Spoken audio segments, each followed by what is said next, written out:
आज आम भुवन नुह ढेंकानाल ओडिशा चर्चा हो भुवन रे पुरी मंदिर होली तो यहाँ आमर भुवन गोटे गर्वर कथा कि जमती आज आम पुरी मंदिर करके श्रीक्षेत्र धाम करके देखु आम ढेंकानालवासी की भुवनवासी की ओडिशावासी की सेमती पीढ़ी पर पीढ़ी सेमती किसी नुआ करके देखातु द्वितीय श्रीक्षेत्र ये आम भुवन ग्राम समस्त भक्तर मन बहुत आनंद उत्साह जात हो आम श्रीक्षेत्र न जाई पारी यही श्रीक्षेत्र को जाइछु बोली अनुभव करि पारछु एटा सब बड़ कथा। आगामी वर्ष रे हमर आउरी प्लान रहिछि हमर थीम रहिबो ठाकुरंग ऊपरे राम मंदिर करिवार अछि प्रोग्राम करे हबो केदारनाथ मंदिर करिवार प्रोग्राम अछि।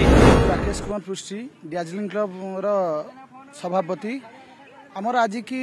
4 वर्ष तळु योजना हितला जे आमे 12 वर्ष प्रति जेबे हबो आमे श्रीक्षेत्र धाम पुरी करी लोकन को देखेबी बोली तो हमर जो 100 मेंबर अच्छा दार्जिलिंग क्लब अशेष धन्यवाद प्रचेषार आज आम श्रीक्षेत्र धाम पुरी मंदिर ठिया कर जो कारीगर मान भी अशेष धन्यवाद एवं आम प्रशासन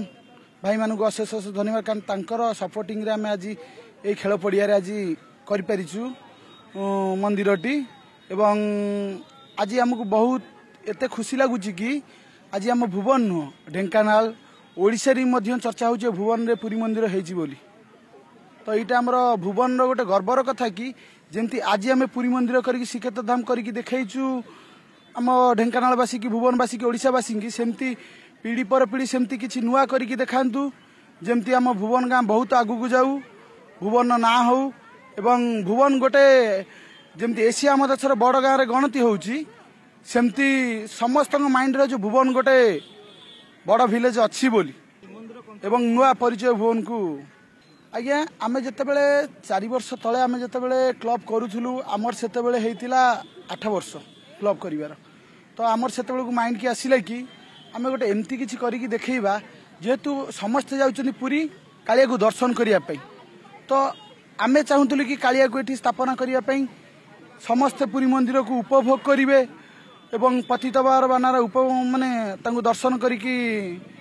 ये करेंगे आउ श्रीक्षेत्र धाम उपभोग करेंगे केमती आउ आमर स्वर्गद्वार भी है स्वर्गद्वार भी देखिक लोक उपभोग करेंगे एवं मनरे जो कालिया के प्रति जो कोहटा अच्छी सेटा भी लोक केमती बहुत लोक आम देखीचु लोक भाव बहुल होकर कोहटा बाहर कर दौरान तेणु जहाँ सब कालियार इच्छा कालर इच्छा ही सबकि आम तो भक्त निमित्त मात्र निश्चिंत जेहेतु आमे क्लब करूचु आमे किछि यूनिक करने चेष्टा करूँ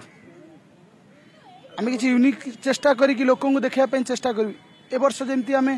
चलित वर्ष जमती आमे श्रीक्षेत्र धाम पुरी मंदिर करूँ आगामी वर्ष आमे आउ किछि नुआ करी देखेबू all total budget 22 to 23 lakh आमर पुरी श्रीक्षेत्र धाम अच्छी आउ आमर 3 दिन सांस्कृतिक प्रोग्राम अच्छी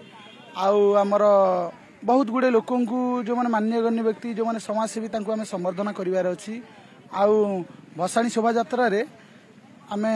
सरस सुंदर करी सांस्कृतिक कार्यक्रम नेकी करिकी देखैबार अछि। भुवन होची सर्वबृहत बड़ गाँ